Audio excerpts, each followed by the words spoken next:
Welcome to the Straight Out of Home Video podcast, part of the Geeky Waffle Network.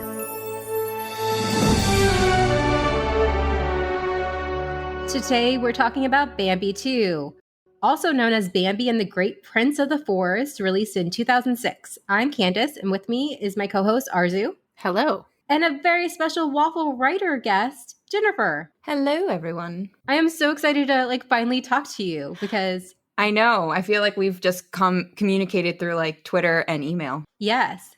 And Jen chose this movie, and I was wondering, why did you choose Bambi II? We were talking about this before we started recording, but I didn't really remember the movie, but I remembered the song "There Is Life." It was one of the songs I played on my old Apple Nano over and over again, and I just remember being like, I love this song. This is just a great song.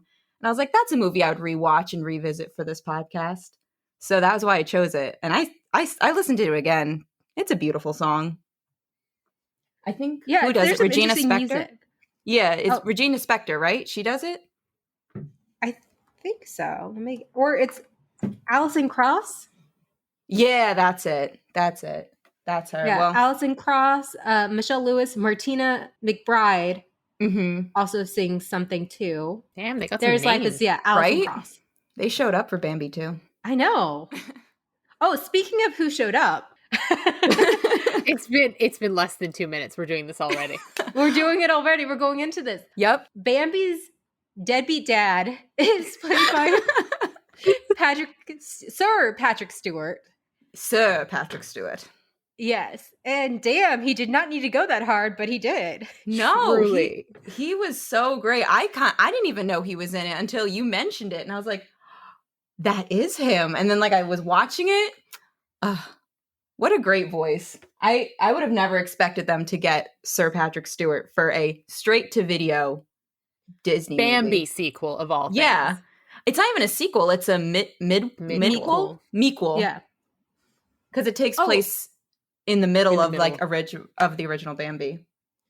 Okay, are you guys ready for this? He has been offered many Disney parts in the past. This is what he says no to. King Triton and the Little Mermaid, Cogsworth and Beauty and the Beast, Jafar and Aladdin, Zazu and Lion King, and Governor Ratcliffe and Pocahontas, and also Zeus and Hercules. But he says yes to Bambi II. Okay, but consider that all of those things came out at the height of Star Trek: The Next Generation. Maybe the man did not need the work. Maybe it was a scheduling thing. Could have been that too. Yeah, this came out in 2006. He was probably coasting. He's like, I could use a little bump right now. Yeah, a little Disney bump. Yeah. You know what? Not judging him for it. If Disney wants to pay you, you take their money. Yeah. Also, he does a great job in this. He does. He does. There's a part towards the end where he goes, "A prince does not woo who." I was dying. It was so great. And you could just see how the animators had a lot of fun with his expressions, where he chose to be super stoic and standoffish, and when he actually chose to show emotion in his voice, it was very, very sweet. Yeah. Okay. So the plot of this movie is Jen said. It's okay. It's the midquel, and it's right after Bambi's mom dies. Oh my God. What traumatized all of us as children. Recried. Recried, yeah. So much crying. And it's his father, who's also the prince of the forest, takes him in, but he's like, Owl, go find a new mom for him because I ain't got time. Yeah. And it's just Bambi with adventures with Thumper and Flower, which still so cute. So cute. And they learn, Bambi and his father learn, I don't know, they love each other. Yeah, it's kind of it reminded me of Raising Helen. I don't know if you guys remember that movie with Kate Hudson, but you basically have this character who doesn't want children, career focused, and then is someone dies and they're suddenly given these children to raise, and they're like, oh, I can't do this. And they're looking for every excuse to get rid of them. And then over the course of the movie, they're like, oh, this ain't so bad. I could be a parent. And then, of course, the betrayal. And then they decide to not be the parent. But yeah, I thought it was sweet. One of the things I picked up on it, and I don't know if you guys did too, this might be just me being like super story analysis mode, but I thought it was a really great story about masculinity and how you have like this traditional masculine character as the great prince, and then he has to raise this young deer, and he's just like skipping about and like playing with like flowers and groundhogs, and he's like, that's not what great princes do. He's like, but it's fun. And I thought like if you kind of read it with that lens, you can kind of see it throughout the entire story about how this traditionally masculine person learns to accept their son as who they are, and like learns the softer side of being like a man or a male character. Swap out great prince for boy. Yeah, pretty much. Mm-hmm. Yeah, that's true. That's true. Also saw like with the prince saying, princes don't do this. Like I need I need a doe to do this. It's like saying it's a women's work to take care of children. Yeah. Mm-hmm. Bambi never met his father before this. Mm-hmm. It's just... Do you know what that makes me wonder? What? Because clearly Bambi's parents were not like a couple. Mm-hmm. Which makes me wonder if the great prince is like the father of all the deer in the area. I don't know. Are deer like penguins? Like that? Do they like only pick one? I don't think so. I feel like it's remarkable when penguins do it, which makes me wonder if Bambi's love interest is also his sister. Well, there were a lot of stags. Halfway through the movie. We saw a lot of stags, though, unlike Lion King, where we only see one male lion. Would you see other stags? Okay. Yeah. Never mind. I can put that disturbing thought away. Yeah, the cute little montage. You see the stags like fighting with their antlers, and then like his dad and like Bambi are like headbutting. Oh, yeah. It's so cute. That was their first animation. Like, yes. Right. The animation. The animation is amazing, especially for a straight to home video movie. Yeah, I actually noticed in the very beginning, they probably did the whole thing CG, but in the very beginning when they were doing the intro cards and everything, they tried to mimic traditional animation with like the layers of the forest. Like you'll have like a tree in the foreground and then it'll like progressively go back, but you can tell the snow is CG. But they really tried to mimic that traditional look, I think. They actually use cells from the original Bambi. They scanned it in. No. Oh, wow. And put it in. Well, that's why it looks the same. There's a lot of commitment going into this straight to home video Bambi movie. Like with the original cells and Patrick Stewart and all the music. Like a lot of effort went into this. This definitely didn't go to theaters, right? This definitely went to DVD. So in the US, Canada, China, Japan, and Taiwan, it all went direct to home movie. But it was released in theaters in the UK, France, Italy, Austria, Mexico, and a bunch of other European countries. Huh. Okay. What an interesting strategy, Disney. Yeah. They got to get that Patrick Stewart money in the theaters. I know. They have to earn it back. That's so weird. I always wonder why they do that. Like, why only go to certain countries to the theater and then other ones just go straight to DVD? I guess it depends on like ticket price versus DVD price, maybe. Oh, how much of a home video market they have? Yeah. How many people have DVD players in these countries also? Mm-hmm.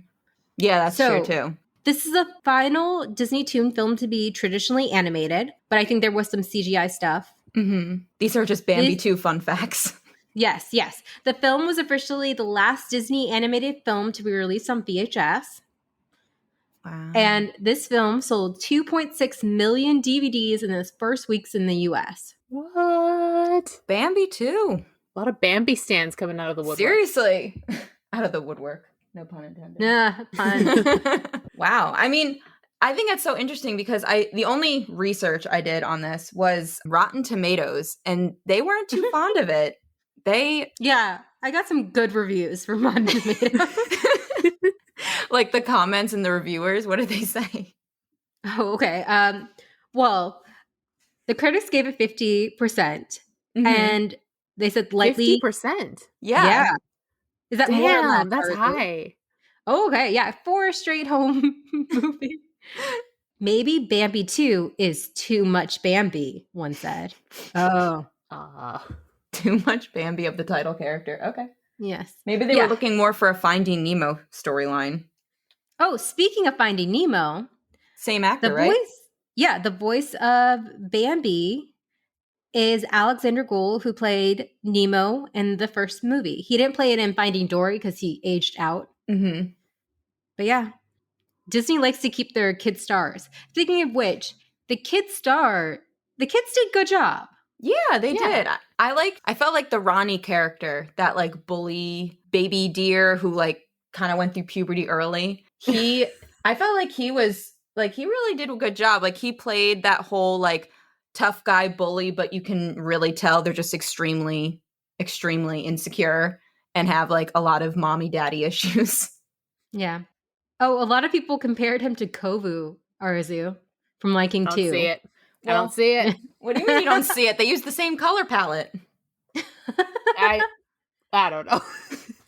No, we don't talk bad about Kovu on this podcast, right? I'm not even Kovu's I'm not even the most hardcore Kovu stan who's been on this show. I think that honor goes to Hope and to Brie.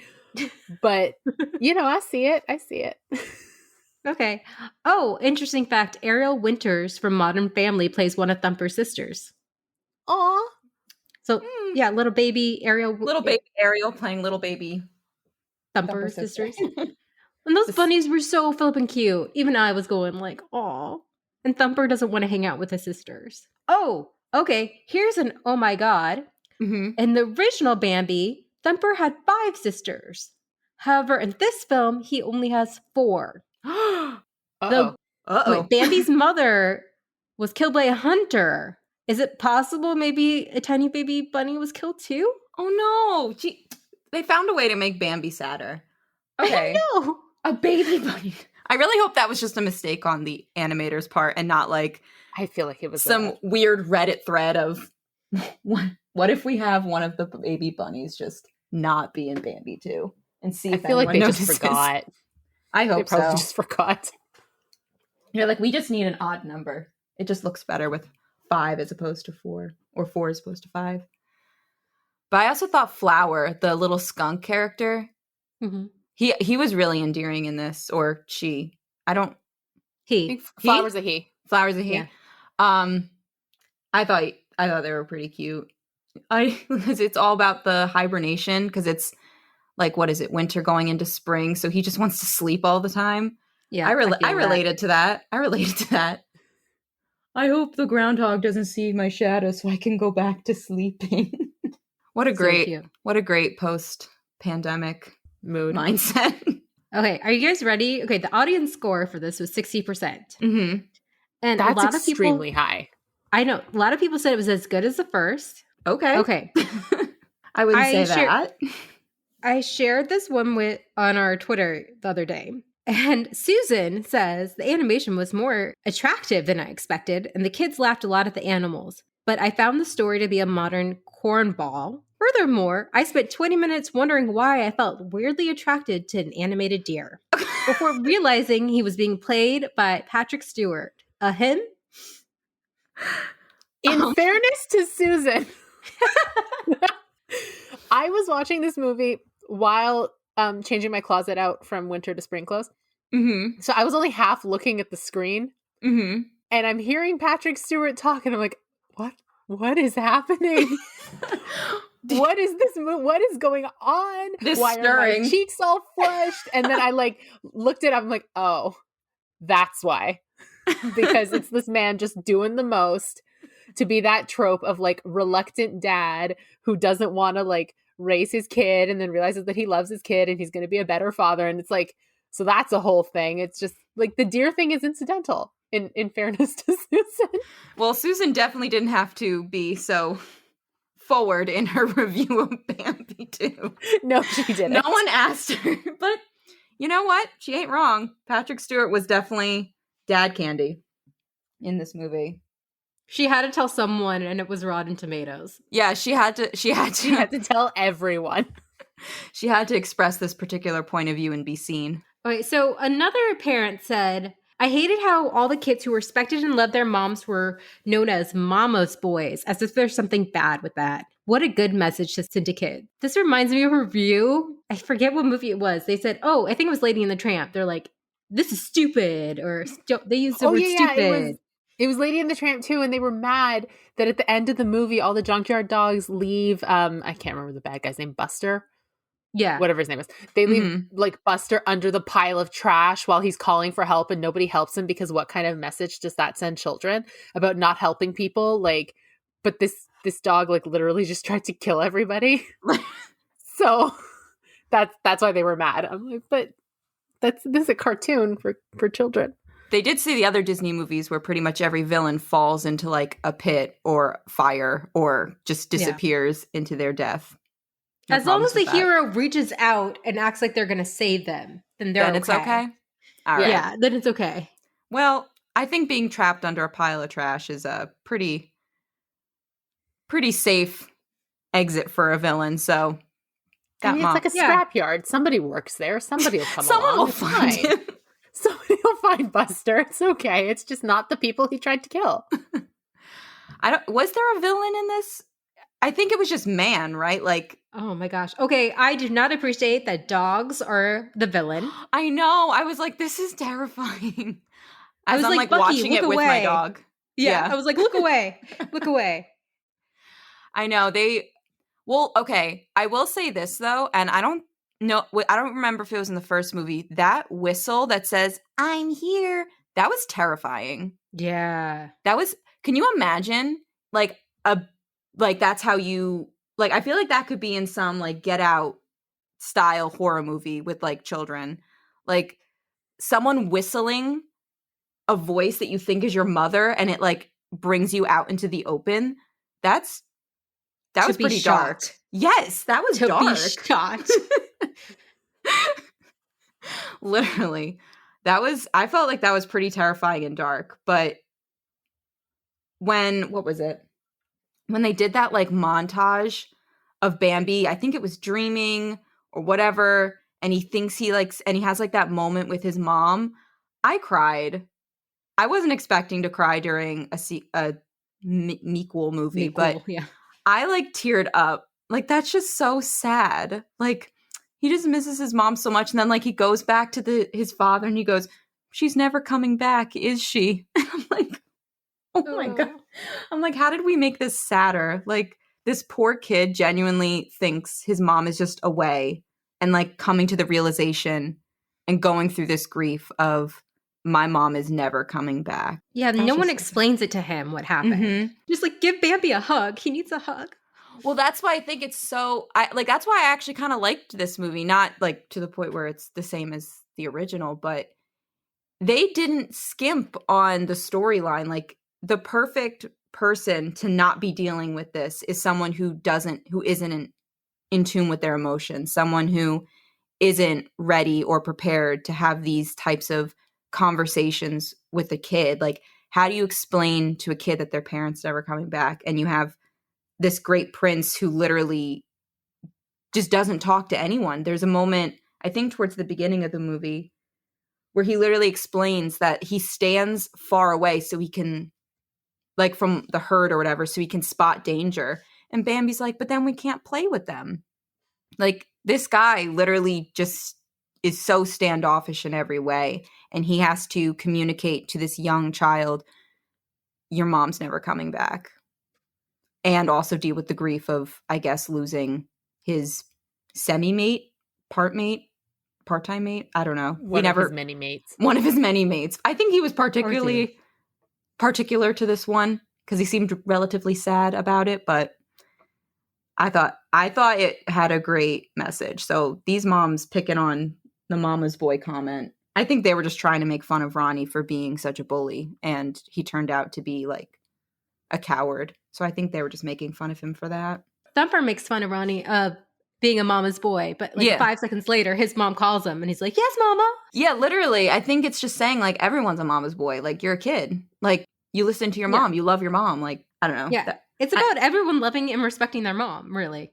Literally. That comment was taken out of context. Yeah. That was nitpicky. Okay, are you guys ready for a review that I think the person who watched it was high. Ooh, yes. Okay. 2 stars. The mother comes back from being shot in the first one. Turns out she was just faking her death to make Bambi grow and make friends. But now she's back, and Bambi needs to use his new skills to help his mom and only family take over the world. Great script and amazing animation. No wonder this won so many awards and revolutionized how we see deer. What? I don't know. What? Revolutionize how we see deer. This one movie made veganism and vegetarianism popular. No one wanted to eat deer after this movie. That is the level of cultural impact Bambi and Bambi II had. Yeah, that person definitely was they definitely watched it on like Disney Plus and was baked out of their mind, like, yeah, let's watch Bambi 2. Let's see what happens. And then went with it. Wait, are they reviewing the SNL sketch where The Rock is Bambi 2? Like, no, because even then... Wait a second. There's a Bambi... There's a Bambi 2 sketch with The Rock playing Bambi. Yeah, it was right when they started greenlighting all of the live action remakes. They're like, oh, they're going to remake the Bambi movies, but it's like Fast and Furious style. So like The Rock was playing, I almost feel like he was playing Vin Diesel playing Bambi, because then it was who's the one from Fast and Furious movies? Michelle Rodriguez. Yeah. Quote unquote Michelle Rodriguez was playing Faylene, and it was like it was a whole thing. So I feel like, but even that premise had nothing to do with Bambi's mom. That's hysterical. I'm low-key obsessed with The Rock. So the fact that I have to now watch this after we're done here, I'm going to watch this sketch of, does he have like little Bambi like ears on? Like, and he has like the little antlers. Yeah, makeup, everything. Stop. That is He's so getting funny. vengeance on the hunter, I think. So yeah. Oh my goodness. Too fast, too furious, too Feline.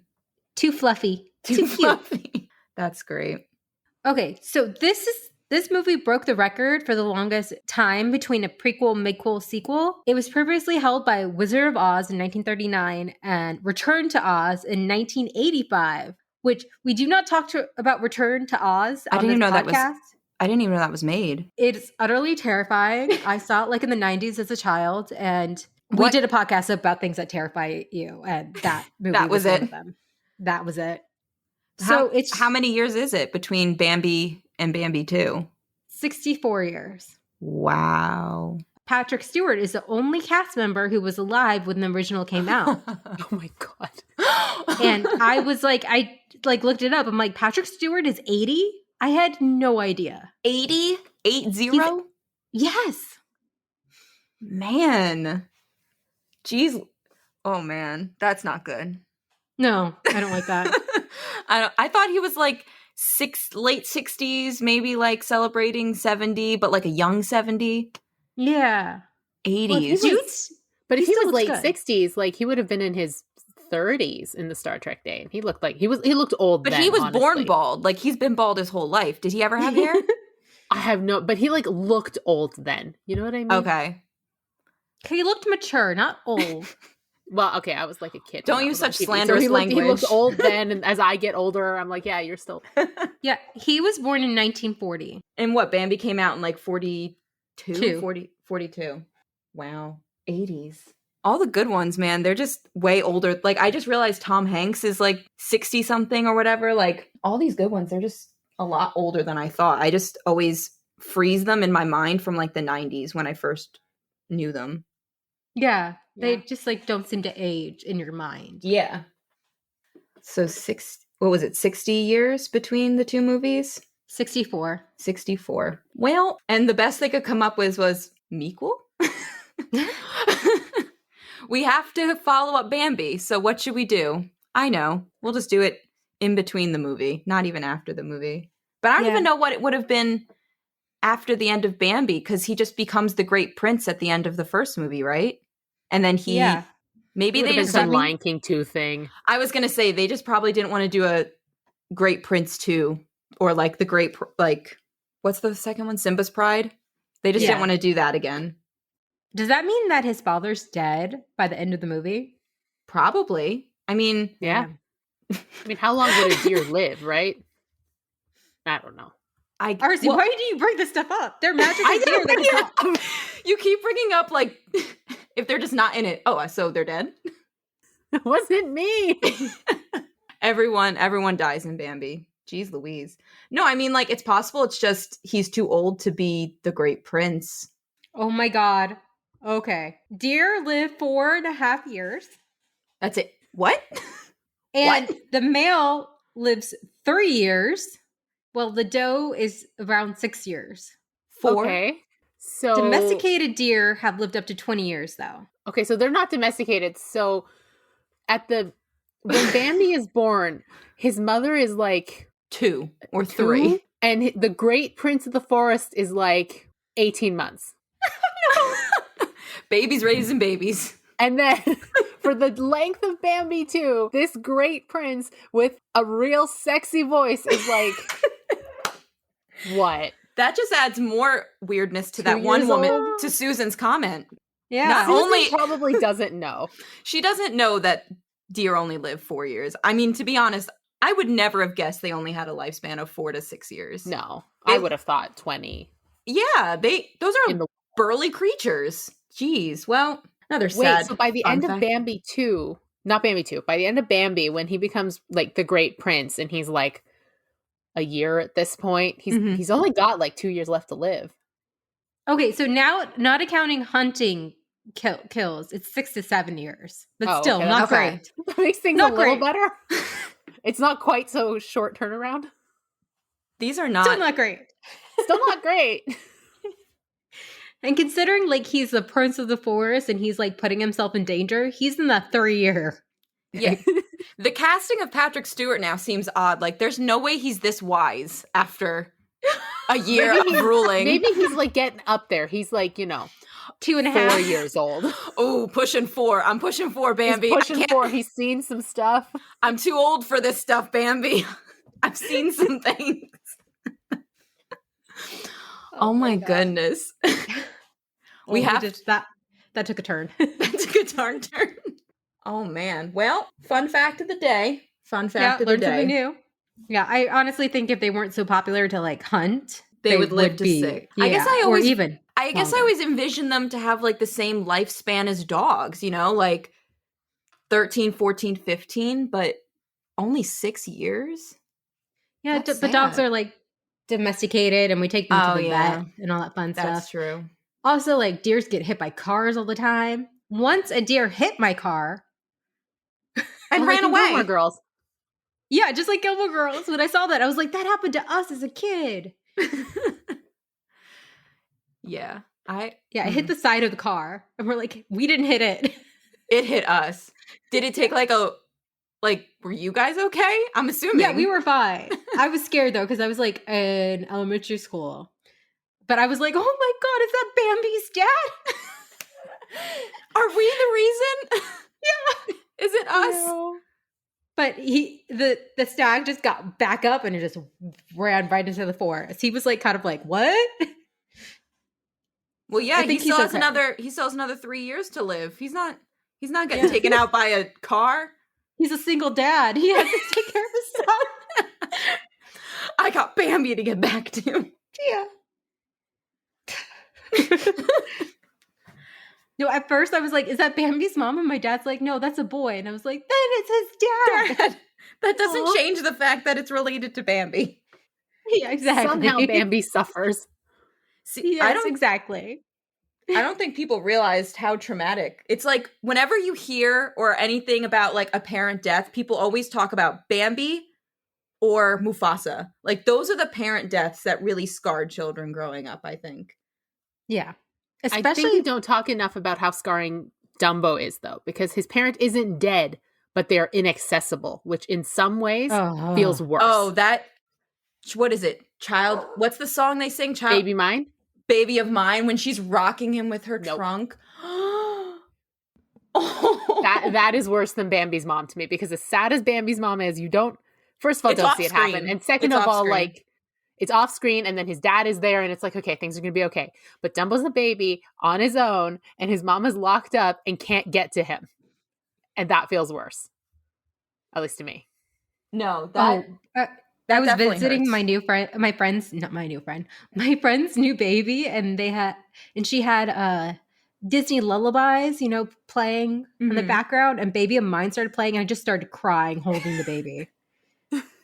I was like, I can't do this. Too many memories. But yeah, Bucky was barking when you brought up Baby of Mine, Arezou. He's like, I don't want to hear. Even Bucky knows it's sad. Even Bucky knows. Yeah, Bucky knows. That's a sad song. Oh, so yeah. No, we're not talking about that because there's no Dumbo 2, even though there was a plan. But like Hunchback and a bunch of others destroyed Dumbo 2. Mama Jumbo gets revenge. Just stomps everybody. Well, because Hunchback 2, I'm guessing that came out before this because that animation was that was some low quality animation, and this one was beautiful. Like they went the extra mile. I wonder why they chose which ones to get like better animation and stuff. Because this was done at Disney Toon in Australia. I don't know if the Australians are just better at it. Well, I do know that the director of this movie, he was like a story artist on like all of the Renaissance movies. Like he did Beauty and the Beast, he did Little Mermaid, he did Aladdin. So maybe he just had more clout and was like, I demand better animation for my film. Maybe the early stuff too was getting sent to like the same animators who were doing the TV stuff. So like if their turnover is faster and they don't have as much of a budget, then they're kind of working under the same. Because this sort of looks like the Hunchback one sort of looked like the cartoons that you would see on the Disney Channel. Like maybe not even as nice because they're not throwing as much money at it. But if like they're working with what they have, whereas this, if they're sending it to a dedicated studio for this kind of stuff, they're like, no, we're going to put the money in this and we're going to make it as nice as we can. Well, they succeeded because I wasn't expecting it to be pretty, and it was pretty. Like, this was a very pretty movie, especially for a sequel. Me cool. Yeah, the television people did Hunchback of Notre Dame too. Okay, that makes sense. Yeah, so that's probably why, like you said, it looks like a TV show, like, of that time. I'm wondering, because what other... I feel like Lion King 2 also had really good animation, and Little Mermaid 2. I feel like those, and Peter Pan 2. I feel like those had like nice, clean animation, but they might have all come out at the same time with that traditional animation phase out and CG phase in. Yeah, I think it's the amount of time they give people. Because like is Disney Toon Studios is the ones like who produce this, and also like in Australia. And they did like Cinderella 3, which was also pretty well animated. Even though I hate like Ariel's beginning, it was pretty, Yeah. It looked nice. It was just boring. Well, that's another one about the mom, right? Yeah. About a dead mom. Yeah, and a deadbeat dad. I feel like Disney has some daddy issues. They got dad and mom issues because they keep killing them all. One's dead and one has to take care of him reluctantly. Yep. That's the theme of Disney. Okay, is there anything else y'all would like to say about Bambi 2? No, I had those were all my points. I mean, it was better than I thought. It was prettier than I remembered. And I read it with I definitely got a positive / toxic masculinity theme, like gender role theme underlying going on that I also was not expecting from. Yeah, same. I was like, there's theme in this. There's motifs. There's subtlety. Okay, I see you. So those were the big points I wanted to bring up. Yeah. Arezou? No, I've got nothing else. I'm just very grateful that Jennifer was here because I would have been like, I don't know.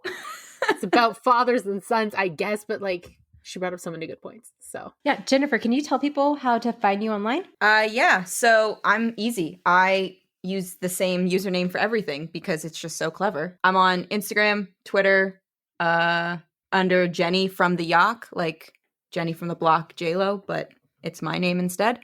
And YouTube. I have some short films on there, but most of it's just me on Twitter and Instagram. So that's just me. Awesome. And you can find her writing, some of it on the Kiki Waffle, including some stuff about Disney not side characters, just characters who get forgotten that I really love. Yeah. My big thing is like, what was the most recent one I did? I did an Attack on Titan thing for you guys. Great Avatar piece. I'm loving. That's like one of our most popular articles on the site. No way. Really? That's awesome. Yeah. People love it. That's so cool. I know they just announced that they were doing a whole Avatar studio. And then I did that Disney princess one, but like the princesses that aren't considered princesses for X number of reasons. Yep. But yeah, so. Which are, of course, my favorite characters, you know? Right? I never got it. That's why I wanted to do some research. I was like, I think Esmeralda has always been one of my favorite characters. I love her so much. Yeah. And don't watch Hunchback of Notre Dame 2 then. Do not. I don't even remember. I just remember Jennifer Love Hewitt sang that song, and she played the girl with the short hair, and she like was a circus person who fell in love with Quasimodo. That's literally all I remember about the movie. That's the whole plot. Oh, okay. Then I'm good. Yeah, you're good. Then I've covered my bases. But yeah, so at Jenny from the Yacht, Instagram, Twitter, just my name, Jennifer Jacobino, on YouTube for some short films and mini docs. And yeah, writing for you guys on Geeky Waffle. Yeah. And you can find Arezou and I at thegeekywaffle.com. We have a new podcast, Space Waffles, that Arezou is hosting, which is all about Star Wars. It comes out the other Monday that this series comes out. If that makes sense. Yeah. We'll use whatever week this isn't out is a Space Waffle. Yes. We hope you have a happily ever after until hunters come and your dad steps up, maybe? I don't know.